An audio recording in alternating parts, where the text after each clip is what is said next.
Ça fait me transpirer là. Il... Ouais, il avait chaud. Franchement, il avait chaud. Ah, toi, même pas. Waouh. Ok, Ça tue. c'est lancé. Où est-ce que c'est? Par contre, je sais pas pourquoi, mais sur mon ordi, genre, je vois pas le nombre de spectateurs. Pourtant, mais il est sur le live. Il est écrit genre sur le live. En haut à droite. Ouais. Ah. Ah, ok. Bon, Merci. le live il est lancé, faut partager le lien les amis. Je le fais sur le Ouais, compte merci. How to Be. Je crois que j'avais déjà retweeté. Hop. Tac, tac, tac. Putain, comme ça m'énerve de à chaque fois devoir réécrire le lien Twitch. Arrête de dire Twitch, tu Oui. m'énerves. C'est horrible. Ouais, il a un problème. Il dit pas Twitch. Twitch, il dit Twitch. Vous savez pas Quoi, pourquoi? Twitch? Laissez-moi dire Massacre Twitch. la langue de Shakespeare. C'est Fame. Ouais, franchement, il a massacré, mais comme jamais vu. Twitch. Ah, il y a 16 personnes là. Salut, L'équipe, Céline. Céline toujours au rendez-vous. J'aime trop, au début, on a toujours les mêmes personnes, genre. Toujours au C'est bien. rendez-vous. Là, il y a Céline, normalement, il doit avoir Paco Brahim. Paco Brahim, t'es en retard là.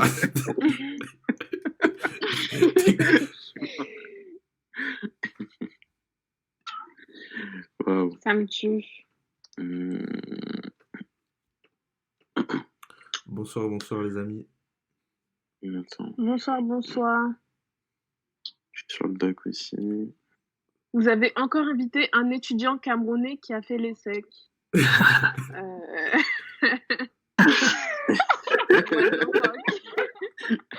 Salut Wilzer. Wow, Salut gratuit. Jonah Dolce. Vous avez quoi contre les Camerounais ou contre l'ESSEC en fait?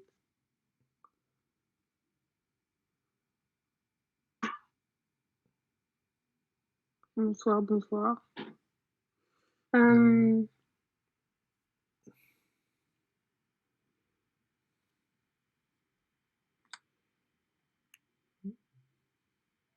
Oh, Allô?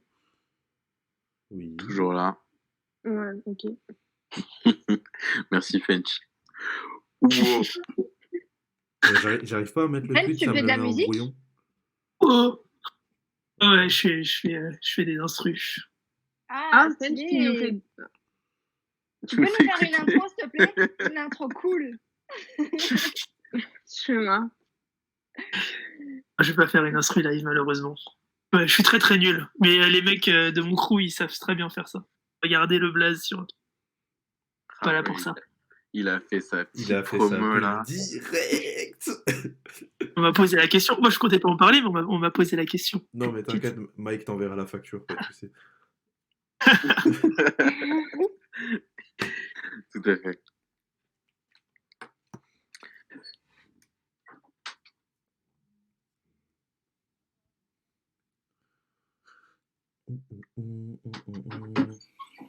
On démarre Bon, ou on attend encore un petit peu?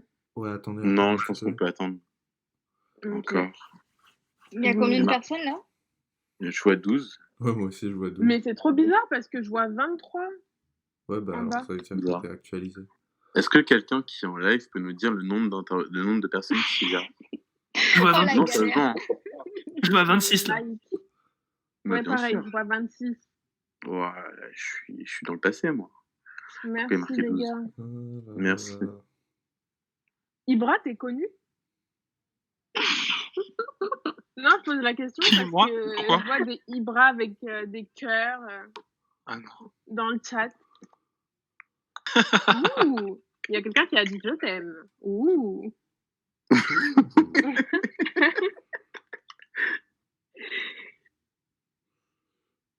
Ibra Lyon, Ibra Goth. Ah ouais. Je sais pas c'est qui cette H-Case là, mais... Sinon, on t'entend plus, t'es toujours là? Ouais, je suis là. Ok, super.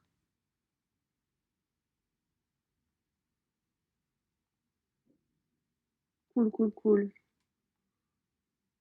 Bon, on va démarrer, je pense, non? Les autres se connecteront au fur et à mesure. Enfin, peut-être. Yes.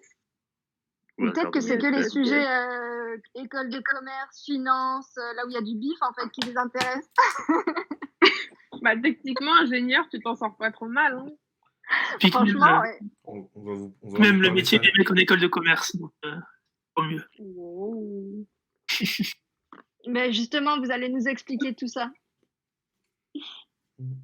Ah, mais je pense que Ibra, les gens t'ont stalké sur LinkedIn. Ouais, il y a moyen. Et vous êtes trop vifs. Nos auditeurs sont trop vifs. Mais vous avez communiqué sur LinkedIn aussi? Bah non. Mais tu sais, avec ton nom et Ah, mais il y a l'entreprise dans moyen. laquelle tu es, ça va très vite. Ah ouais, ça osante là. Je tiens à préciser, je ne suis pas un ingénieur en paternité, Rolls. Mais merci à toi pour l'intervention. Oui, parce que sans un Allez. serpent de mer, apparemment, Pour la des peine. enfants partout dans le monde comme des Dragon Ball, mais c'est totalement faux. Pour la peine, Rolls Oui, VIP. là. Bon. Jonadol, t'inquiète pas. Si t'écoutes How to Be, tu devrais percer normalement. Et sécure ton bag. Après, je dis ça, je dis ça. Mais en vrai, si vous voulez poser toutes vos questions, profitez-en parce que là, il y a vraiment des cracks aujourd'hui pour le live. Donc, posez toutes les questions, mais surtout en deuxième partie, en fait, quand on prendra les questions du live, enfin du chat directement. Yes. Il est 40, on peut démarrer. Allez, On peut démarrer. C'est parti. Okay. Wow. Alors, bonjour à tous, à nos auditeurs, à nos invités, à l'équipe. Pour vous rappeler très rapidement le concept de How to Be, donc le but, c'est de discuter de différentes filières, d'avoir des retours sur certains parcours afin de lutter, entre guillemets, contre l'asymétrie d'information qu'il y a au niveau de l'orientation. On est là aujourd'hui pour vous parler, comme tous les samedis, d'un thème. Aujourd'hui, on va parler de la filière ingénieur. Et donc, pour cela, on a 3 invités. Donc, on a Ibra, Tina et Fench qui vont nous parler de leur parcours. Donc, dans un premier temps, on va leur poser des petites questions pour qu'ils puissent se présenter, nous donner pas mal d'informations. Et dans un deuxième temps, on va demander à vous, auditeurs, via le chat, de nous poser toutes les questions qui vous passent par la tête en lien avec le thème. Donc, on va passer à la présentation. Tina, fais-toi plaisir. Présente-toi, s'il te plaît. Bonjour tout le monde. Donc, je m'appelle Tina, j'ai 25 ans. Je suis ingénieure qualité à Louis Vuitton. Donc, après, quand j'ai eu mon bac, j'ai fait un bac S. Donc, j'ai eu mon bac. Et après, du coup, moi, j'ai fait médecine pendant 1 an et demi. Mais du coup, j'ai pas eu le concours. J'étais à Bobigny, j'ai pas eu mon concours. Du coup, je me suis réorientée. J'ai fait un DUT en génie biologique. Un DUT, ça dure 2 ans. J'ai fait ça aussi à Bobigny. Une fois que j'ai eu mon DUT, du coup, j'ai voulu postuler dans une école d'ingénieur. Donc, j'ai eu le concours pour entrer à l'INSA Centre Val de Loire, à Bourges. Donc, c'est une école d'ingénieur spécialisée dans certains process d'ingénierie. Là, c'était ma filière, c'était ingénieur qualité et environnement. Du coup, j'étais en alternance pendant 3 ans à Valeo. C'est une industrie dans l'automobile. Du coup, suite à mes 3 ans d'alternance, j'ai eu mon diplôme et du coup, maintenant, ça fait depuis 6-7 mois que je suis ingénieur qualité et je suis à Louis Vuitton. Voilà. C'est incroyable. Petite question pour être sûr d'avoir bien compris, Tina. Tu as fait quelle filière précisément dans ton école d'ingénieur? Alors, dans mon école d'ingénieur, en alternance, il y avait 3 filières. Il y avait soit la filière sécurité, il y a la filière énergie. Donc, énergie, ils font tout ce qui est construction de bâtiments. Sécurité, c'est tout ce qui est sécurité dans les entreprises. Vous voyez un peu les HSE. Et moi, c'est vraiment la qualité. Qualité, en fait, qualité, c'est général, mais après, je pourrais vous expliquer un peu plus tard. Mais moi, je suis en qualité produit, en qualité production. Ok, merci. Voilà. Ibrahim, à ton tour. Bonjour tout le monde. Alors moi, je suis analyste chez Amazon. J'ai commencé au Luxembourg il y a 7 mois maintenant. Donc après le bac, ce que j'ai fait, c'est une prépa intégrée, donc qui est en partenariat avec l'État. Donc c'était MPSI puis PSI. Ensuite, j'ai rejoint le cycle ingénieur de la même école, l'ISEP. La première année, je l'ai fait en classique et les 2 années d'après, j'ai pris la filière architecte de système d'information.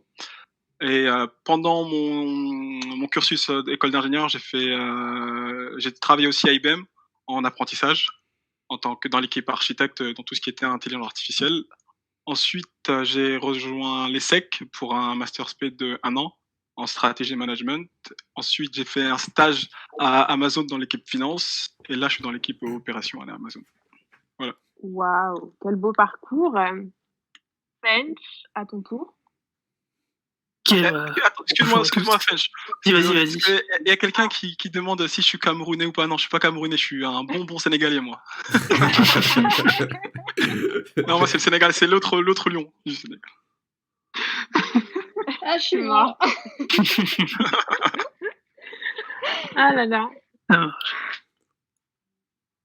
Ok, donc bonjour à tous. Donc moi c'est Fench.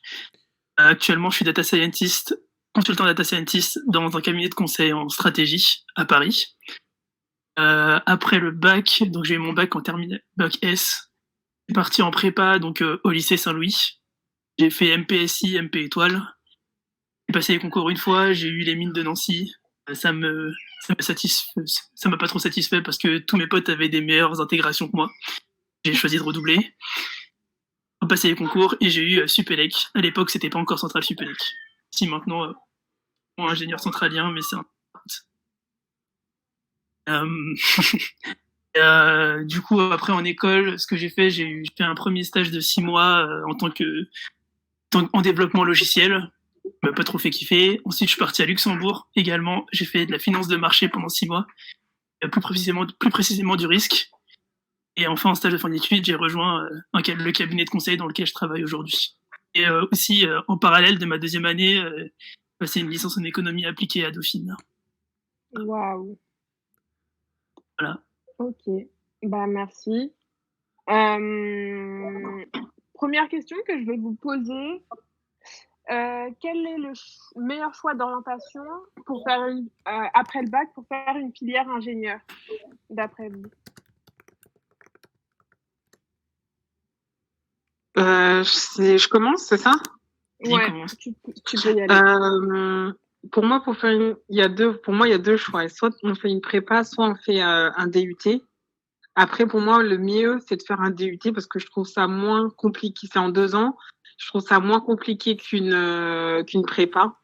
Parce que j'ai pas dit prépa, mais pour moi, je trouve ça moins compliqué qu'une prépa. Et voilà. Et un DUT, ça peut aussi se faire en alternance. Donc, je trouve ça bien. Voilà. Juste, petite question. Est-ce que tout le monde a entendu la première partie ou c'est juste moi qui ai bugué? C'est toi qui es bugué. Je crois, Ok. c'est toi. D'accord, pardon. Ok, c'est bon, je vais me mettre en mute. Je suis morte. Ibrahim, ton avis sur la question? Pour moi, donc, je ne sais pas si on peut dire qu'il y a un meilleur parcours à faire pour pouvoir intégrer une école d'ingénieur. Je pense que ça dépend du profil de la personne. Si une personne, je sais pas moi, n'est pas faite pour la prépa, avoir des longues horaires, avoir des cols le soir et rester jusqu'à 20h, 21h, je pense que du coup, c'est mieux de s'orienter en DUT. Et si la personne, on va dire, elle travaille beaucoup et vise vraiment des grosses écoles, du coup, là, ce sera plus prépa. Donc, ouais, je pense que ça dépend. Moi, j'ai fait le choix de prépa, mais après, ensuite, au final, quand on arrive en école d'ingénieur, même si on a des profils différents, par exemple, ceux qui viennent de DUT vont être plus forts techniquement sur les cas pratiques, alors que quand on va voir les cours de maths ou de sciences de l'ingénieur, ce sont ceux qui ont fait prépa qui vont avoir plus d'aisance, mais après, on se complète. Donc, ouais, je pense que ça dépend surtout de la personne. Je peux juste rajouter un truc, je confirme ce qu'il vient de dire. Et juste pour ajouter que quand on fait un DUT et qu'on veut rentrer dans une école d'ingénieur, il faut être dans le premier de sa promotion, voire le deuxième, maxi troisième, mais sinon, c'est pas comme en prépa où je pense même si on n'est pas dans les premiers, on n'aura pas les écoles qu'on veut, mais on aura une école, alors qu'en DUT, c'est vraiment le premier ou le deuxième de la promotion qui peut avoir une école d'ingénieur. C'est pas tout le monde, quoi. C'est tout, voilà. Ok. Moi, je dirais que la vraie On a la chance maintenant que la plupart des écoles sont ouvertes à peu près à plein de parcours différents, même Polytechnique, je crois, ils ont ouvert un bachelor l'année dernière. La vraie valeur ajoutée de la prépa, c'est en fait, c'est un peu le centre de formation. Où, prend à travailler avec un énorme volume d'informations et à synthétiser au maximum, avoir à la fois des connaissances approfondies sur un sujet et également savoir synthétiser et les restituer de manière organisée. C'est ça la vraie valeur ajoutée de la prépa. La deuxième grosse valeur ajoutée, c'est que du coup, c'est ce qui ouvre le plus de portes là où, et c'est pour le moment, les écoles d'ingénieurs, contrairement aux écoles de commerce, recrutent énormément sur tous les grosses écoles, donc on parle du top 10 historique. Et, globalement, après, la prépa, c'est très intense et je comprends que la plupart des gens aient peur, mais moi, je pense que ça vaut le coup, même si finalement vous vous rendez compte que c'est mieux de passer par la fac parce que ça vous apprend à travailler vraiment, quoi. Donc, on peut sortir de licence et prétendre à une école d'ingé bien classée. Ouais, après, sur les passerelles, je sais, ouais, après, je sais que, comme tu l'as dit, il faut être dans les premiers de sa promo. Il faut repasser, je crois, il faut repasser des concours plus les dossiers, donc c'est pas nécessairement un parcours facile. Et après, c'est en fonction de ce qui vous convient. Ok, là j'ai une question hyper technique pour vous trois, je ne sais pas qui peut y répondre. Est-ce qu'avec un bac pro, on peut réussir à aller en prépa, puis faire une école d'ingé pour finir en banque d'investissement? C'est pas moi qui peux répondre à ça. Je sais que dans notre école d'ingé, il y en avait un qui avait fait un BUP à la base. Et ensuite, je crois qu'il y a eu un programme spécial pour de prépa. Donc, je crois qu'il a suivi cette prépa-là pour pouvoir le préparer. Et en fait, il y a eu plusieurs SAS avant. Et ensuite, il a intégré l'école d'ingénieur. Mais c'est le seul cas que je connais. Et je ne sais pas s'il y en a d'autres. Ok. Et aujourd'hui, c'est qu'il travaille aussi en banque. Mais bon, après, je ne sais pas si c'est possible de faire ça pour tout le monde ou pas. Ok. Et quelqu'un voulait ajouter autre chose? Je crois qu'il y a une filière, une prépa, je me souviens plus trop du nom, enfin en tout cas quand j'avais passé les concours, on pouvait aller, mais pas en MPSI ni en PCSI, dans une autre filière. Il y a certes moins qui sont plus axés sciences de l'ingénierie. Il faut que je ne sais plus trop comment ça s'appelle. Ça m'échappe. S'il veut travailler en banque d'investissement et donc passer par la voie école de commerce, il y a des prépas ECT. Normalement, c'est les prépas qui sont dédiés au STMG. Il y a des prépas ECT qui acceptent certains bacheliers professionnels. Mais il faut vraiment avoir un dossier hyper solide. Mais il y a certaines, je ne pourrais pas dire de nom, lesquelles en France, etc. Mais il y a certaines prépas ECT qui acceptent, qui ont ouvert. Ouais, voilà, c'est ça, quelqu'un l'a dit, prépa TSI. C'est ça. Si en ECT, par ECT aussi, ils prennent des bacs pro, pratiquement, je crois. Marche aussi. C'est ça. Autre question, quels sont les prérequis aujourd'hui quand on postule, quand on candidate à une école d'ingénieur? Vous êtes jugé par rapport à quoi? Alors moi, si j'ai bonne mémoire, parce que du coup ça fait 3 ans qu'il y avait un concours d'entrée, il faut être bon en anglais. Donc l'anglais, pour moi c'est vraiment un truc important. Et après, faut avoir un bon niveau scolaire. En tout cas pour moi, parce que je venais de DUT, donc il faut être dans les premiers, dans les matières scientifiques notamment. Et après, il faut savoir aussi, nous on avait des entretiens avec les responsables et des profs. Faut savoir argumenter, faut savoir se vendre, voilà. Mais sinon, je pense que ça c'est déjà pas mal. Ok. Ibrahim? Des prérequis, je ne sais pas s'il en faut, mais j'imagine qu'à partir du moment où on accepte dans une école, c'est que l'école a jugé qu'on les avait. Donc après, je pense pas qu'il faille forcément venir avec de gros bagages, mais c'est plutôt une fois en école d'ingénieur qu'on va les acquérir. Mais s'il y a des qualités qu'il faudrait avoir, ce que je pense, c'est qu'il faut aimer apprendre. À partir du moment où on aime apprendre et qu'on sait apprendre, je pense que c'est le principal. Et ensuite, on se laisse aller avec une bonne régularité. Je pense que ça peut le faire.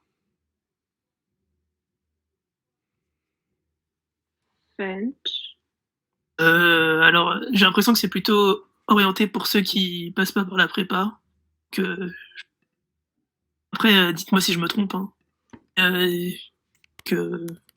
Après, pour ceux qui voudraient faire prépa, globalement, si vous êtes motivé et que vous êtes prêt à être noyé pendant 2 ans, on aura toujours le coup qu'il arrive. Ok. Et là, on va parler plutôt des débouchés du coup. Est-ce que vous pouvez nous parler de ce que vous faites aujourd'hui, un peu plus en détail? Alors, moi, je suis ingénieure qualité à Louis Vuitton. Donc, mon poste, il s'agit de... En fait, du coup, je suis dans un atelier qui produit des sacs, qui produit des malles et qui produit des bagages roulants. Les bagages roulants, c'est des valises. Hein. Et du coup, j'ai ma responsable qui est responsable qualité. Et sous ma responsable, je dois m'assurer dans l'atelier du bon niveau de qualité des sacs, des malles, des bagages roulants. J'ai des contrôleurs qualité qui effectuent des contrôles chaque semaine. Du coup, je dois un peu les manager et je dois faire des rapports pour qu'en fait, tous nos sacs, ils vont être envoyés ensuite à Paris. Et du coup, en fait, c'est eux qui jugent du bon niveau de qualité de nos sacs. Donc, on a des contrôles chaque semaine. Et du coup, en fonction de ce qu'ils ont contrôlé, des fois, on peut avoir des retours livraison parce que nos sacs, ils sont pas aux normes Louis Vuitton. Je dois m'occuper d'ouvrir on appelle ça des MRP, c'est des méthodes de résolution de problèmes pour corriger les défauts qu'on a eus sur nos sacs. Et c'est surtout ça ma grosse mission. Après, je m'occupe un peu des formations au niveau de la qualité. On a des process qui sont critiques. Du coup, je dois m'assurer que tous les process critiques soient bien respectés au niveau de l'atelier. Des fois, je dois aussi auditer les maroquiniers pour savoir s'ils effectuent bien les bonnes opérations, si le process d'assemblage de sac il est bien respecté. Voilà. En gros, mes missions. Merci. Petite question, est-ce que en tant qu'ingénieur qualité chez Louis Vuitton, tu as des avantages au sein de Louis Vuitton? Ah, la fameuse question. Oui, bien sûr. Oui, bien sûr, j'ai des avantages, mais moi, je vous cache pas que ça fait quelques mois que on a des ventes privées au personnel et on a des avantages aussi sur un achat en magasin ou quoi. Mais après, je vous cache pas que moi, j'en ai jamais pour le moment bénéficié parce que, j'en ai jamais profité parce que même si on a des avantages, je sais pas si vous voyez les sacs qui sont à quel prix. Après, c'est pas, par exemple, quand on a des ventes privées au personnel, avant, on pouvait avoir des sacs, les gens qui me disent qu'ils étaient là avant, à 60 €, des choses comme ça, mais maintenant, c'est plus comme ça. Même les sacs les moins chers, ils sont à 500, 800 €. Donc, oui, il y a des avantages, c'est sûr, mais bon, c'est pas non plus, on va dire, c'est pas non plus donné. Ok. Merci beaucoup. Ibrahim, tu peux nous parler de ce que tu fais aujourd'hui, du coup? Yes. Alors, je suis dans l'équipe. En gros, à Amazon, il y a une division qui s'appelle Operations qui s'occupe de tout ce qui va être entrepôt et tout ce qui va être livraison de colis. Et dans cette équipe-là, je travaille dans l'équipe Network Design. Alors, on est chargé de créer, on va dire, tout ce qui est les topologies par rapport aux entrepôts, aux connexions entre les différents entrepôts, et aussi ce qu'on appelle le last mile, qui va être entre la station de livraison et le client final. Donc, mon rôle, moi, dans l'équipe où je suis dans une équipe où il n'y a que des programmes managers, et on s'occupe de toutes les routes que les colis peuvent emprunter. Et ce que je fais, on va dire, c'est entre data analyst, business intelligence, et je travaille beaucoup avec la donnée. Parce que il faut savoir que l'équipe Operation Amazon, c'est très, très grand. Et du coup, on a beaucoup, beaucoup de données. Et vu que c'est pas au niveau macro, on est obligé d'avoir, on va dire, des indicateurs qui nous permettent de donner une description sur l'état actuel du réseau. Parce que sinon, sans données, on peut rien faire. Donc du coup, j'utilise beaucoup de Python, donc langage de programmation, pour pouvoir analyser les données. Et en fonction de ça, je dois essayer de déterminer en fait où est-ce qu'on peut optimiser le réseau. Donc c'est par exemple, est-ce qu'il y a des routes qui sont trop chères? Est-ce qu'il y a des routes qui sont trop longues? Est-ce qu'il y a des routes qui sont pas utilisables et qu'il faut supprimer du réseau? Et donc en fonction de ça, je travaille aussi avec l'équipe configuration, et on essaye de entre guillemets améliorer le réseau pour faire en sorte que le réseau soit plus rapide, moins cher et plus fiable. Ok, merci. Juste petite question sur ton poste. En dehors de Python, tu utilises quel autre langage de programmation? Alors, en dehors de Python. Donc Python, c'est ce que j'utilise le plus. Ensuite, j'utilise aussi beaucoup d'SQL pour extraire de la donnée de la base de données. Donc, j'extrais la donnée avec SQL dans la base de données. Et ensuite, pour tout ce qui est analyse de données, ça va être du Python. Et une fois aussi, parfois, pour la visualisation, ça va être tout ce qui va être Tableau Software. Et il y a aussi du Excel, mais je n'utilise pas trop parce que je suis assez nul en Excel. Mais sinon, parfois, du Excel. Et un truc que j'ai remarqué, c'est que toutes les écoles de commerce ils sont très bons en Excel, alors que souvent, les gens d'école d'ingé, je vais pas dire les plus nuls, mais bon, on n'est pas les meilleurs. Ok. Alors, tu peux dire qu'on est nuls. Dernière petite question. Est-ce que tu as eu une formation data durant ton cursus ingénieur? Une formation. Donc, comme j'ai dit, moi j'ai fait la filière système d'information, et c'est la filière la plus généraliste qu'il y avait parce que j'étais pas sûr encore où je voulais aller. Et du coup, on a une partie qui était centrée sur la data. Donc, j'ai eu des cours de R, je me souviens plus du tout du R, et aussi des cours d'SQL. Et ça, je m'en souvenais un peu. Et ce qui m'a aidé beaucoup, c'est aussi mon passage en stage, que c'est surtout ce que j'ai appris en stage qui m'aide aujourd'hui à faire ce que je fais en CDI. Ok, merci. French. Ok, donc du coup, moi, j'ai dit que j'ai travaillé dans un cabinet de conseil en stratégie. Donc, concept, pour ceux qui ne connaissent pas d'un cabinet de conseil en stratégie, c'est les entreprises qui veulent se faire accompagner dans leur stratégie d'entreprise pour aller voir des gens en externe. Donc, il arrive parfois que ces entreprises font face à un volume important de données à analyser, à synthétiser et à mieux comprendre plus globalement pour se doter d'outils pour pouvoir prendre les bonnes décisions au bon moment. Donc, c'est là que j'interviens parfois. Donc, ça peut prendre... En fait, j'ai plein de missions différentes en fonction des besoins des clients. Les trois plus gros types de missions auxquelles j'ai fait face, c'était d'abord c'est plus du ciblage marketing, c'est-à-dire j'ai la base de données client, plus plein d'autres informations sur une centaine de colonnes. Et comment je fais pour monter un modèle qui permet de trier les clients suivant est-ce qu'ils vont vraiment acheter le produit que je vends ou est-ce qu'ils vont pas l'acheter. Aussi toute une question de segmentation pour pouvoir voir à qui on doit s'adresser, quelle est la segmentation du marché, à qui on peut s'adresser. Donc, pareil, des modèles peuvent être construits pour ça. Et sinon, globalement, c'est des analyses ad hoc et aider à une de recommandations pour aider à la décision. Donc, voilà, j'ai fait le tour. Merci. Là, j'ai une question qui nous vient d'une personne qui est en deuxième année d'une école d'ingénieur privé post-bac. Donc, voilà.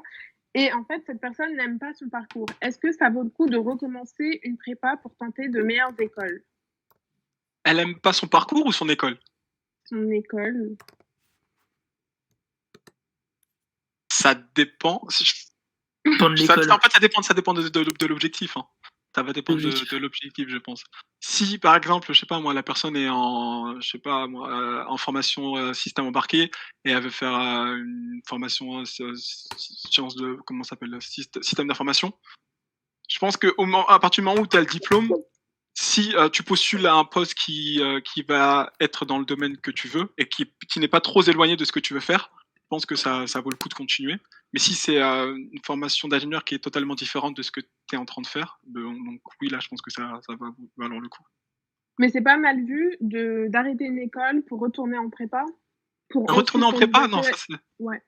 Non, j'aurais dit changer d'école. Pourquoi refaire une prépa? Je pense pas que ça vaille le coup. Ok. Moi, je connais quelqu'un qui l'a fait. Et c'était parce qu'il voulait quelque chose de très particulier. Il voulait intégrer une ENS. Comme c'est les enseignants-chercheurs. Ouais, c'est très particulier. Ouais, je confirme. Sinon, ce que je peux donner comme conseil aussi, c'est essayer de voir ces deuxième année, je suppose que c'est en post-bac. Si c'est en post-bac ou si c'est après prépa. En post-bac, on peut changer en master. Après la prépa, il y a moyen d'avoir d'autres diplômes. C'est un des trucs qui a fait que j'ai choisi de faire Dauphine, c'est que les cours m'intéressaient pas trop, certains, et du coup j'ai voulu voir ailleurs, entre guillemets. C'est pour ça que j'ai fait Dauphine, donc peut-être rajouter des trucs en plus dans le parcours pour rendre l'expérience école d'ingénieur plus intéressante. Je sais pas si ça peut aider. Juste pour les personnes qui nous écoutent, on est passé à la deuxième partie du live, donc là vous pouvez vous faire plaisir et poser toutes les questions qui vous passe par la tête aux intervenants. Et du coup, j'ai une question pour Fench. Comment est la charge de travail comment est ta charge de travail dans ton cabinet de conseil? Lourde. Non, mais en vrai, j'ai signé pour ça. En fait, elle est lourde. Si vous voulez avoir un... Gros, mes horaires, c'est 9h, 21h. En fait, on signe pour ça parce que j'ai énormément de sujets. J'interagis avec beaucoup d'intervenants différents. Et, c'est hyper intéressant, donc hyper intense. Il y a aussi une pression de délivrer du résultat. Fait que très intense, qu'on soit. Et après, ça dépend, c'est quoi tes objectifs professionnels. Moi, ça m'a beaucoup appris, en tout cas. Donc voilà, ça peut répondre à ta question. Ok, merci. Autre question. À quel moment de votre parcours vous avez compris que vous vouliez faire ce que vous êtes en train de faire, si c'est le cas? Et sinon, qu'est-ce que vous comptez faire plus tard? Alors moi, à quel moment j'ai compris? C'est au fur et à mesure. Peut-être quand je suis rentrée dans mon école d'ingénieur, puisque quand j'étais en DUT en biologie, ça avait rien à voir avec ce que je fais actuellement. Donc ouais, pendant mon alternance à Valeo, je pense que j'aimais bien ce que je faisais dans l'automobile. Donc je pense que c'est peut-être là que j'ai eu un petit déclic. Et après, ce que je veux faire plus tard, j'aimerais bien être responsable qualité dans un atelier. Et après, pourquoi pas directeur d'atelier, directeur d'usine. Voilà. D'accord. Je vois mon nom partout, là. Ibrahim? Et il y a quelqu'un qui m'a demandé est-ce que j'ai fait Dauphine après ou en même temps que Centrale. En deuxième année de grande école, donc que ce soit ingénieur ou commerce, Dauphine a un parcours pour que vous puissiez passer la licence en 1 an. C'est 6 matières, 3 par semestre, c'est en distanciel, il y a 2 TD par semestre, tu passes les examens à la fin et il y a une session de rattrapage et il faut avoir 10 de moyenne générale. Ça peut être intéressant pour ceux qui veulent autre chose. Licence économie appliquée, c'est ça? Économie appliquée, ouais. Ça s'appelle licence économie appliquée parcours grande école. On vous met le lien sur le chat, les amis. Et du coup, Ibrahim, quelles sont tes perspectives pour plus tard? Quels sont tes objectifs à plus long terme? Objectifs à plus long terme? Ouais. J'ai pas une grande vision genre sur ce que je vais faire dans, je sais pas moi, 5-10 ans, mais plus à court et moyen terme. Et mes objectifs, c'est d'avoir des postes qui me permettent d'apprendre en premier lieu. Donc là, par exemple, j'aime tout ce qui, on va dire, qui est lié à stratégie, business stratégie. Et vu que j'ai un background technique, donc du coup utiliser du Python pour pouvoir prendre des décisions stratégiques en entreprise, c'est ce qui m'intéresse, donc d'où le poste que je fais. Donc du coup j'apprends beaucoup. Et un poste que je pourrais faire après, ce serait plus lié à la, comme j'ai dit, business stratégie. Et j'espère pouvoir utiliser, on va dire, tout ce que j'ai appris sur la data Amazon pour pouvoir mettre à profit ce que j'ai appris dans mon nouveau taf. Mais pour après, ouais, j'ai pas encore de vision. Et j'ai une autre question pour toi. Pourquoi tu as décidé de faire une école de commerce après ton école d'ingé? Donc j'ai pris cette décision-là quand j'étais à IBM. Donc à IBM, j'avais un rôle assez technique, donc je développais des applications de tout ce qui était chatbot, par exemple, pour les banques. Et c'était vraiment très cool. Et à chaque fois qu'on travaillait, on va dire, avec toutes les personnes techniques, les architectes et les data scientists, on avait toujours aussi des personnes business. Et les personnes business, genre nous, on était focus sur le technique et eux, ils étaient focus sur le côté business. Et tout ce qui était transformation digitale, stratégie d'entreprise. Et c'était lié à ce que nous, on faisait. Et j'ai beaucoup aimé ce côté-là. Donc, parce que moi, j'ai jamais été un geek à 100%. Donc aussi, savoir la stratégie que les entreprises puissent mettre en place en utilisant les technologies que nous, on développait, ça m'intéressait beaucoup. Et comme j'avais pas ce côté business-là en école d'ingénieur, du coup, j'ai décidé de faire une école de commerce pour en apprendre un peu plus sur tout ce qui était stratégie, tout ce qui était corporate stratégie, finance et autres. Et c'est pour ça que j'ai choisi de partir à l'ESSEC. D'accord, merci. J'ai une question pour vous trois. Pour un jeune diplômé, vous lui conseillez de partir directement en entreprise ou en ESN? ESN? ESN, ça vous parle? Oui, ça c'est entreprise du service numérique, c'est une entreprise de tech en fait. On va dire ils font du consulting quoi. Ouais. Du consulting tech. Développement. Ça aussi, ça dépend parce que c'est vrai que la question s'est posée pour beaucoup de mes camarades. Est-ce qu'on pourrait directement aller en corporate et travailler directement pour une entreprise ou passer par un cabinet de conseil qui nous envoie chez les clients? Ça dépend, par exemple, si on a une industrie en tête, si on sait que par exemple je vais travailler dans la parfumerie, je vais travailler, je sais pas moi, dans la maroquinerie, tu peux viser directement les boîtes que tu veux. Et si jamais ce qui t'intéresse, c'est vraiment ce que tu fais, par exemple, si tu es data analyst, et ce qui t'intéresse, c'est pas forcément l'industrie, tu veux voir plusieurs industries, du coup, tu vas en cabinet de conseil et eux, ils vont te diriger sur plusieurs clients et ça te permet de faire ce que tu aimes dans plusieurs industries, ça te permet d'avoir une vue une overview plus grande. Après, ça dépend. Je sais pas si c'est la meilleure ou pas. Moi, je préfère les cabinets de conseil, même si là, actuellement, je suis en corporate. Ok. Fench, il y a une question pour toi. Qu'est-ce qu'il faut aimer pour être data analyst? Pardon. Data scientist. Data scientist. Pardon. Je suis data analyst. Ouais, je vois la question. Pour être data analyst. Alors déjà, je suis data scientist. C'est pas la même chose. C'est pas la même chose. Ouais, c'est pas exactement la même chose. Non, mais en vrai, data analyst, c'est hyper intéressant aussi. Le métier de data analyst. Si je devrais répondre, ce serait plutôt ce qu'il faudrait aimer, c'est déjà c'est déjà non seulement savoir coder, mais aussi savoir restituer ce qu'on trouve de manière intelligible. Parce qu'on va parler à des gens qui sont pas forcément à l'aise avec les chiffres, à l'aise avec les nombres, et donc un peu avoir cet entre-deux, je dirais. Ok, merci. Je sais pas si ça répond. Et donc, ouais. Ouais, voilà, donc du coup, ce serait surtout ça la qualité principale, je dirais. Et je peux réagir sur la question aussi parce que je pense que la personne ne connaît pas la différence entre tout ce qui est data scientist et data analyst. Moi, par exemple, ce que je fais, ça va plus se rapprocher d'un data analyst qu'un data scientist parce que j'utilise des données, mais c'est des données passées, on va dire. Donc j'utilise les données de ce qui s'est passé pour essayer d'avoir une description de ce qui s'est passé et d'avoir une description de quel est le système actuellement. Alors qu'un data scientist va plus essayer de s'intéresser à ce qui va se passer dans le futur. En gros, utiliser la donnée pour faire tout ce qui est prédiction et autres. Enfin, je peux donner plus c'est globalement. Ouais, globalement, c'est ça. Ouais. C'est la principale différence. La data analyst, il fait parler la donnée et le data scientist, il est plus dans l'élaboration de modèles pour prédire, décrire la donnée. Ok, merci. Et on veut grossir le trait. D'accord. J'ai une question. Que conseillez-vous à un futur ingénieur qui voudrait par la suite devenir ingénieur d'affaires ou commercial?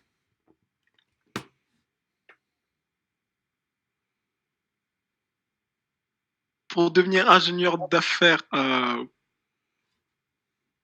en général, parce que moi, dans mon école, par exemple, ceux qui étaient ingénieurs d'affaires, c'est ceux qui ont pris les parcours les plus généralistes et qui étaient dans la junior entreprise de mon école. Donc, c'est très tourné business. Donc, si jamais la personne qui a posé la question a une junior entreprise dans son école, je lui conseillerais de rejoindre cette junior entreprise pour en apprendre un peu plus, parce que ça va être un peu aussi globalement ce que font les ingénieurs d'affaires. Après, pour être commercial, je vois pas l'intérêt de faire une école d'ingénieur pour être commercial directement après. Donc, je sais pas comment répondre à ça. Ok, merci. Mais il n'y a pas besoin de faire une école d'ingé en soi pour être ingénieur commercial. Ça, je sais pas, mais pour être commercial, non, pas besoin. Non, ouais. Ok. Fench, tu voulais ajouter quelque chose? Non, c'était très bien sur la junior entreprise et globalement tous les métiers qui découlent de ceux qui font junior entreprise, donc travail en audit, en conseil, une première expérience avant de basculer ensuite vers qui est du coup ingénieur commercial, etc. Ok, j'ai deux questions pour Ibrahim. La première, c'est quels sont les langages à privilégier en sortie d'école en SI pour la data. Et la deuxième, c'est est-ce que tu peux nous parler de ton master spécialisé à l'ESSEC, le prix, le contenu, est-ce que ça a contribué à t'ouvrir de nouvelles portes, etc. Pour la première question, j'ai envie. Donc c'est les langages de programmation à apprendre pour l'analyse de données, c'est ça? Donc Oui. dans ce qui se font, moi je sais que j'utilise du Python, mais après il va aussi y avoir du R et du SQL. Donc ça, on va dire un peu les langages de base. Après, je sais pas si Fench, toi, tu utilises d'autres langages.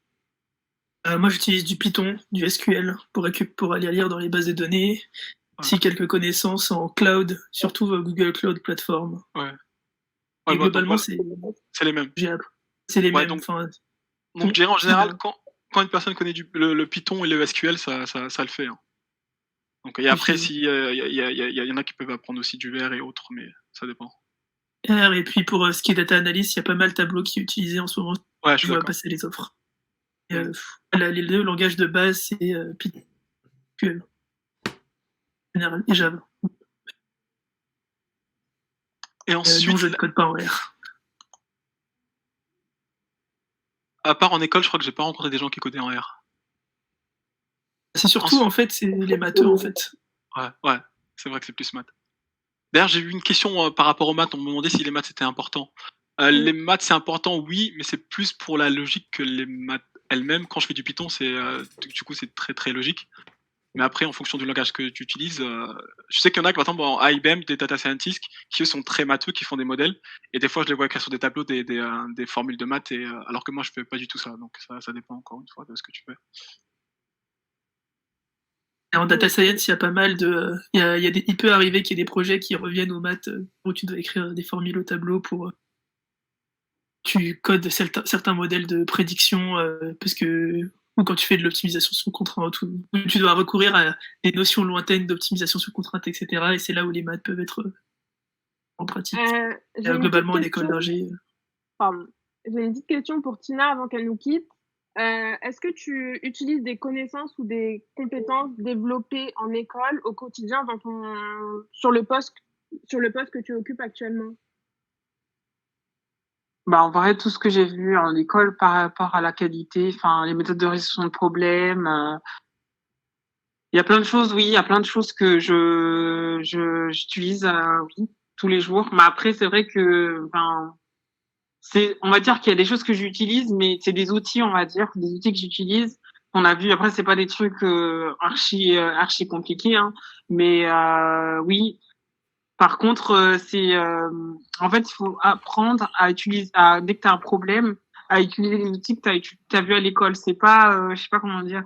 Dans l'entreprise, c'est pas genre, c'est pas comme à l'école, on va dire, bon, faut faire ci, faut faire ça, faut faire ça.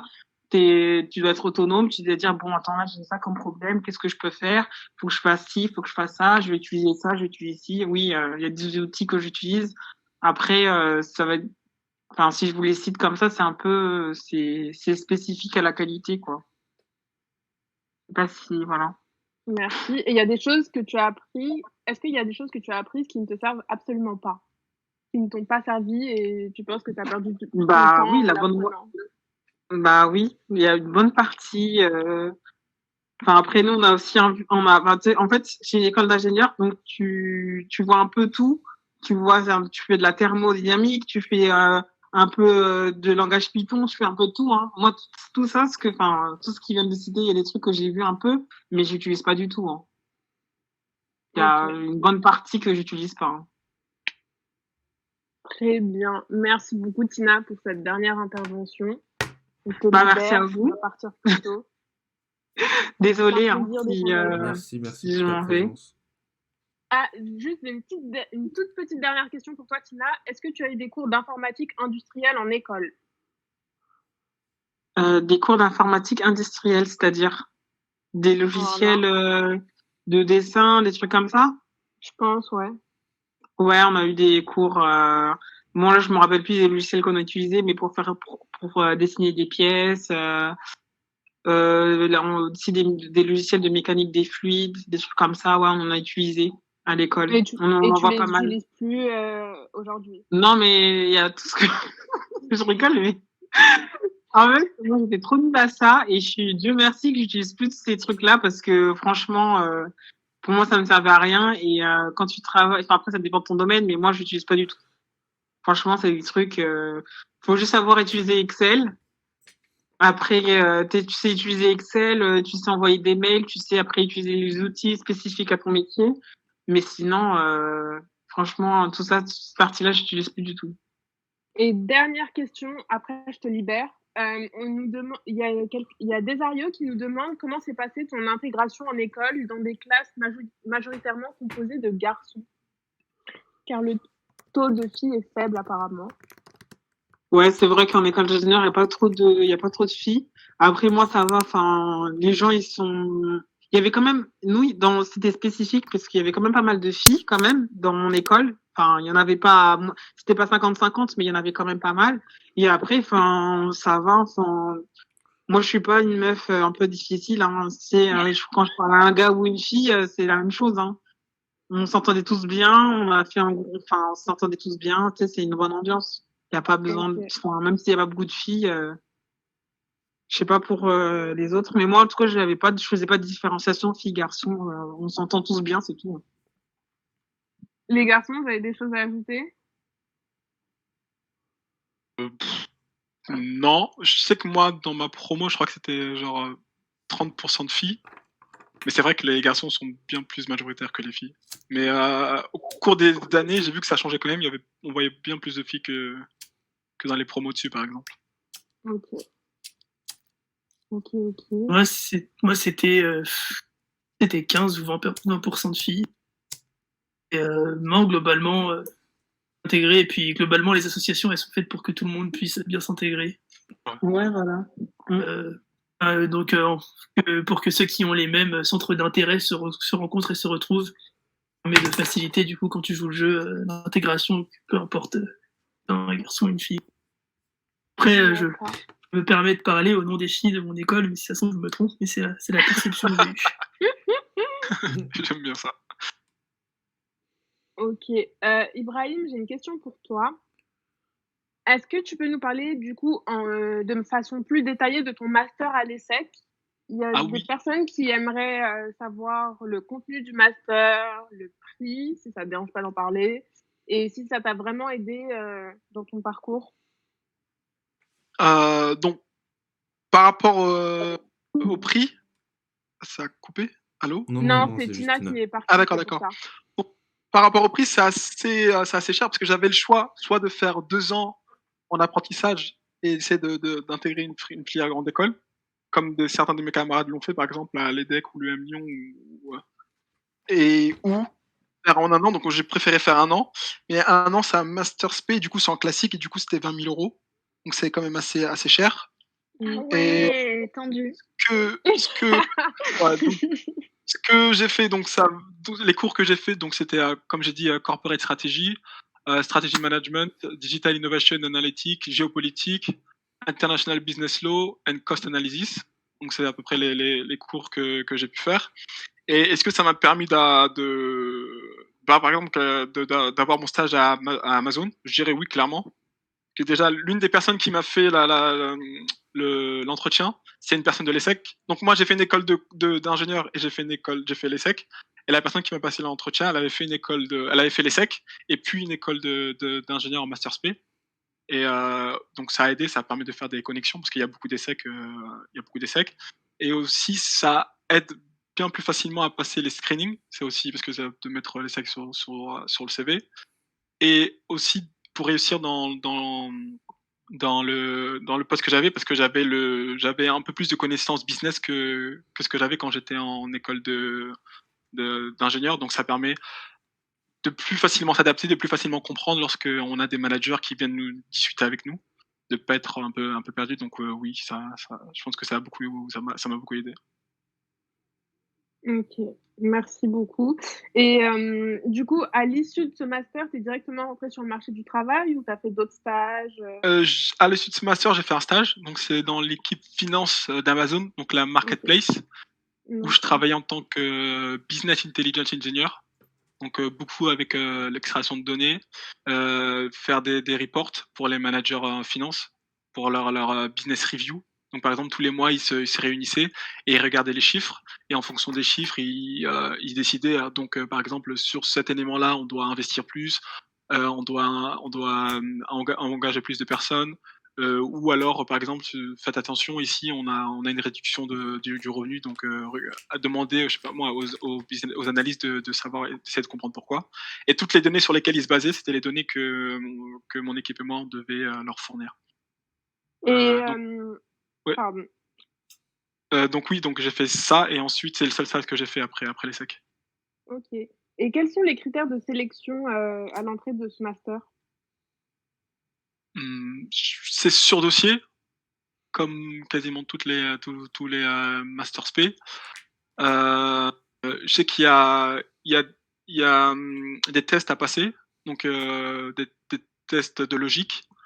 Ensuite, ça va être beaucoup sur dossier, sur le parcours professionnel que l'on veut faire. La lettre de motivation qui est très importante. Et c'est un peu assez vaguement de ce que je me rappelle, et voilà. Et ensuite, il y a aussi un entretien à l'oral. Et je pense que ça aussi, ça compte beaucoup. Parce que je sais qu'il y en a qui se sont fait recal beaucoup à l'oral. Donc l'oral, ça compte aussi beaucoup. Et après, c'est un peu dont je me rappelle, parce que c'était il y a 3 ans que j'ai passé ça. Ouais, mais si vous voulez plus d'infos, il y a le site internet de l'ESSEC qui est bien détaillé avec toutes les informations. D'accord, merci beaucoup. Là, j'ai une question pour Fench. Alors, il y a Desario qui nous demande les fourchettes de prétention salariale pour un jeune diplômé qui souhaite entrer dans la data, parce qu'apparemment, ils n'ont pas d'infos à ce sujet-là en sortie d'école. Alors, ça dépend de l'entreprise, ça dépend de l'école. Après, moi, comme je suis diplômé Centrale Supélec, j'aurais peut-être une salaire plus enfin, après, je connais pas trop les autres salaires, mais c'est ce que j'ai entendu, qu'il y a des grilles salariales dans certaines entreprises en fonction de l'école où tu sors. Ouais, c'est vrai. Et en tout cas, là, actuellement, je suis à 43 fixe. 33K, et c'est autour de 40-45 en général la fourchette. Ok, merci pour ta transparence. C'est pas tout le monde qui donne son salaire comme ça. Mais on est là pour ça aussi, donc tranquille. Fench c'est un sugar daddy, les amis. T'as dit quoi, Amine? J'ai dit que Fench était un sugar daddy. N'importe quoi. N'importe quoi. Oh mon dieu. Il est pas un peu trop jeune pour ça? Il n'y a pas d'âge pour être un sugar daddy. Ah ben oui, Mike, tu peux témoigner, toi. Waouh. Non, je peux pas faire. Et sinon, vous avez un classement fiable pour les écoles d'ingé?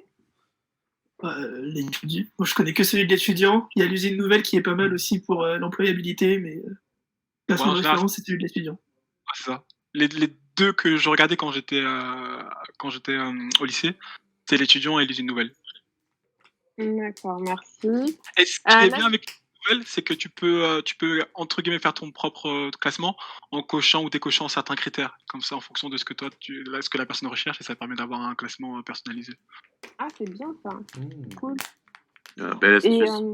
Ouais, merci beaucoup. Et j'ai une question pour vous deux, du coup. Est-ce que MATLAB, c'est utile ou pas? Enfin, je sais pas. MATLAB, je l'ai utilisé en sciences de l'ingénieur en prépa, mais depuis ça, je l'ai jamais utilisé. Ok, super. C'est toujours cool d'apprendre un nouveau langage quand tu veux être dev. Pas tant que ça, quoi. C'est cool pour apprendre des nouveaux langages et pour du coup être plus souple. T'apprends des nouveaux langages, mais en soi, c'est pas. L'important, c'est pas de savoir utiliser MATLAB, mais c'est comment le chemin d'apprentissage pour apprendre à utiliser. Ouais.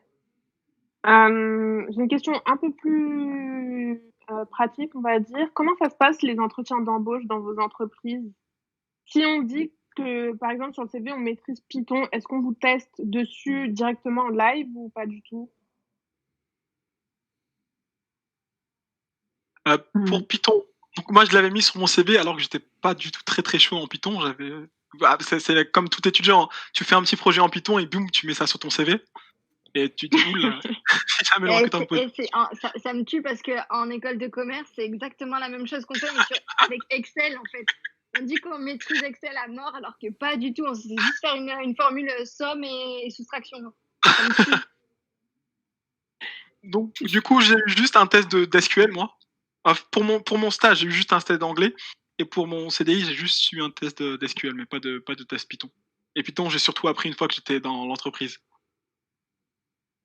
Ok. Et Fench, t'as été testé, toi, du coup, ou pas du tout? Alors, moi, j'ai été testé quand j'étais en recherche de deuxième partie de césure. J'ai été testé plusieurs fois.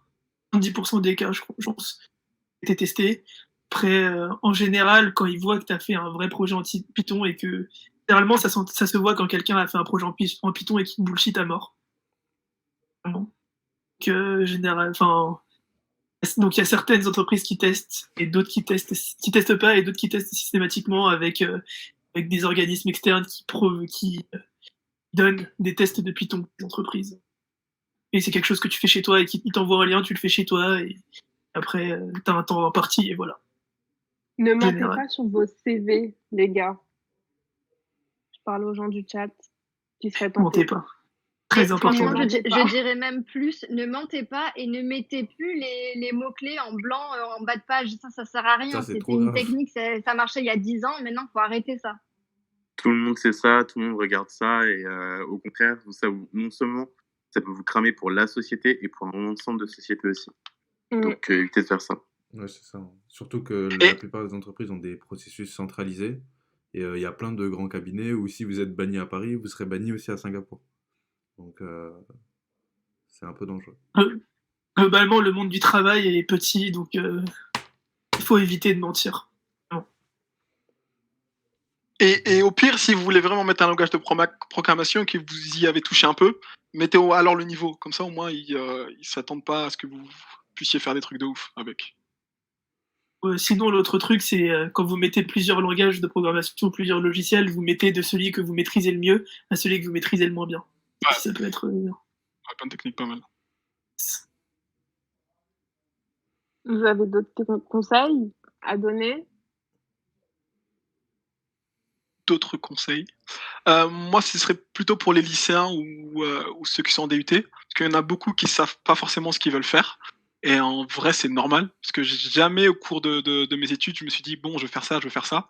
Ça a plutôt évolué au cours des années, en fonction déjà des personnes que j'ai rencontrées, des reportages que je pouvais voir sur certains sujets high-tech ou des choses comme ça. Une fois que je suis arrivé encore en école d'ingénieur, après je suis allé à IBM, c'est encore shifté. Une fois que je suis encore allé à l'ESSEC, c'est encore shifté. Donc ça change au cours des années. Mais après, ce qui est bien d'essayer de savoir, c'est de connaître ses centres d'intérêt. Parce que depuis, par exemple, on va dire le lycée, je savais que j'étais assez intéressé par tout ce qui était high-tech, les technologies en général. Et au fur des années, là, c'est là que ça s'est précisé.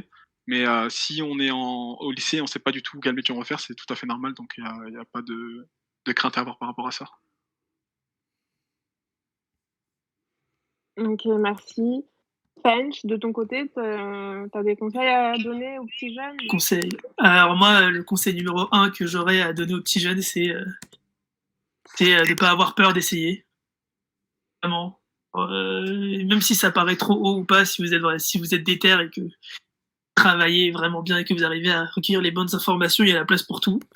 Ça veut pas dire que c'est pas parce que vous voulez absolument Polytechnique que vous allez l'avoir, dans le sens où ça vaut le coup en tout cas d'essayer. C'est le premier conseil. Le deuxième, c'est qu'il y a 6 mois, j'ai compris que j'ai commencé à voir ce que je voulais vraiment faire dans la vie. Donc, si vous êtes en bac plus 6, ça fait 6 ans que vous avez le bac et que vous savez toujours pas où est-ce que vous allez aller, c'est normal. Essayez de profiter de vos années d'école, de vos années d'étudiante pour essayer de faire le plus de choses possible et pour vous apprendre à vous connaître, et ça va venir tout seul. De toute façon, fur et à mesure, vous allez découvrir ce que vous voulez faire et parfois vous allez changer d'avis et c'est normal, quoi. Que voilà, ne déprimez pas parce que vous savez pas quoi faire à 22-23 ans. Merci. J'ai deux dernières questions. Je veux juste rebondir un peu sur ce que Fen vient de dire par rapport à qu'il fallait oser. Et je pense que c'est vraiment très pertinent parce que je sais qu'il y en a qui s'inhibent eux-mêmes et par exemple, ils visent une école ou ils visent une formation et ils vont se dire: «Oh ça c'est pas pour moi, jamais je l'aurai» et du coup ils le font pas. Alors que je pense que c'est pas le bon mindset à avoir. Ce qu'il faut se dire, c'est que je suis pas déjà dans l'école, donc si je le fais pas, c'est sûr que je l'aurai pas. Donc si je tente, j'ai rien à perdre. Donc il faut tout donner. Et au pire, si vous visez par exemple une école du top AA, et au pire vous allez tomber sur une école un peu moins bien, mais au moins vous allez avoir quelque chose de bien, plutôt que de pas tenter par peur ou autre. Exactement. Je crois que j'ai 2-3 questions avant de clôturer. Donc j'en ai une pour Ibrahim.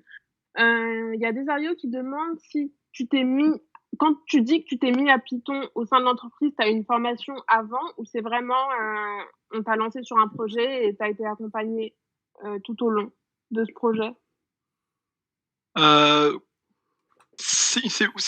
Oui, on va dire, parce que une fois que je suis arrivé dans mon poste, déjà en entretien, j'avais dit à mon manager que j'ai fait du Python, mais j'avais un niveau très basique, donc il faut pas qu'il s'attende à ce que je fasse des choses de ouf. Donc le premier mois, on m'a pas demandé de faire du Python, donc c'était Excel. D'ailleurs, j'étais assez laborieux parce que, comme je dis, en Excel, j'étais assez nul. Et ensuite, on avait besoin d'une personne qui code en Python pour un projet. Et vu que je sais que c'était un projet qui n'était pas très critique, donc du coup, je me suis dit, je vais le faire comme ça. Si jamais je rate, il n'y a pas un grand problème. Et du coup, c'est vraiment en apprenant que j'ai appris, en faisant que j'ai appris. Par exemple, on va me dire, il faut que tu fasses ça, ça, ça, et je sais pas le faire. Donc, ce que je vais faire, c'est que je mets beaucoup d'internet, et ça aide beaucoup. Je vais poser une question. En général, tu poses ça en anglais sur des sites, sur des forums, et tu as toujours quelqu'un qui t'aide, et ainsi de suite. Et de fil en aiguille, de jour en jour, tu apprends à faire des choses. Et j'avais aussi mon manager qui est très très technique. C'est un très bon technicien. Par exemple, il a fait le MIT, et donc il est vraiment très calé techniquement. Et à chaque fois que j'avais un problème ou une question, je lui posais la question, il me répondait. Ensuite, j'allais à mon bureau, j'essayais de résoudre le problème même, et ainsi de suite. Et après 2-3 mois, je maîtrisais. Donc c'est comme ça que ça s'est passé. D'accord, merci. Là, j'ai une question pour vous deux. Tu voulais parler, Fench? Ouais, c'est pour rajouter sur ce qu'il a dit sur Python. Pareil aussi, j'ai appris un tout petit peu à l'école, et c'est en entreprise face au projet ou même au projet en dehors que j'ai vraiment appris sur le tas. En ouf. Et globalement, si vous voulez vraiment viser un poste où vous voulez avoir Python, regardez, faites des MOOC sur Internet, essayez de faire des petits projets sur le côté. Il y a moyen de s'amuser avec des API un peu dans tous les sens. J'ai vu avoir un truc sympa, quoi. J'ai vu qu'il y en a qui avaient partagé le link pour Code Academy. Et je sais que c'est pas mal, Code Academy, j'avais fait aussi. Academy, Datacamp, même d'autres MOOC de machine learning que vous pouvez faire. Enfin, en vrai, globalement, en école, vous avez le temps de voir à côté, donc pas vous manger des MOOC, des tutos et des petites formations par-ci par-là, monter en compétences plus vite. Quoi. Ok, super. Fench, à quand l'album? Non, je m'occupe de mes gars d'abord, c'est pas à l'ordre du jour. D'accord. Bon, bah merci beaucoup les gars. Je voulais dire à notre audience, n'oubliez pas de vous abonner sur notre compte Twitch, notre compte Twitter pour ne rien rater, et on est maintenant sur Instagram. N'hésitez pas aussi à glisser dans nos DM pour nous donner des feedbacks, si jamais, ou même des idées de thèmes à aborder en fonction de ce qui vous plaît, de ce dont vous avez besoin. Un grand merci du coup, Fench, Ibrahim et Tina qui est déjà parti pour votre participation ce soir. Merci pour l'invitation. C'est plaisir. Yep. Merci beaucoup. Merci à vous. À toute l'audience. Restez bien chez vous. Le confinement n'est pas encore terminé. Ouais, prenez pas la confiance. Hein. Nous aussi, on a envie de sortir, sérieux. Et nous, on veut sortir. Restez chez vous, c'est important. Ça me tue. Je suis blasée, sérieux. À la fin, ça va être la rupture à dire, t'inquiète, tu vas manger. Ah ouais, mais c'est ça, j'attends trop là. Je suis grave grumpy. Je suis moi. Et merci, et voilà. Merci tout le monde. Bonne fin de soirée. Dédicace au 92 dans le Dédicace au 92, meilleur département de France, ça bouge pas. Ah, ça me chie. Merci beaucoup, merci à tous, merci d'avoir été aussi attentifs. Merci à nos modérateurs aussi, merci à Célim. J'espère que vous avez eu beaucoup de réponses ce soir. Ouais. Et n'hésitez pas à nous contacter pour quoi que ce soit. Ciao, ciao les amis. Ciao les amis. Merci, bonne soirée. Merci à vous tous. Ciao.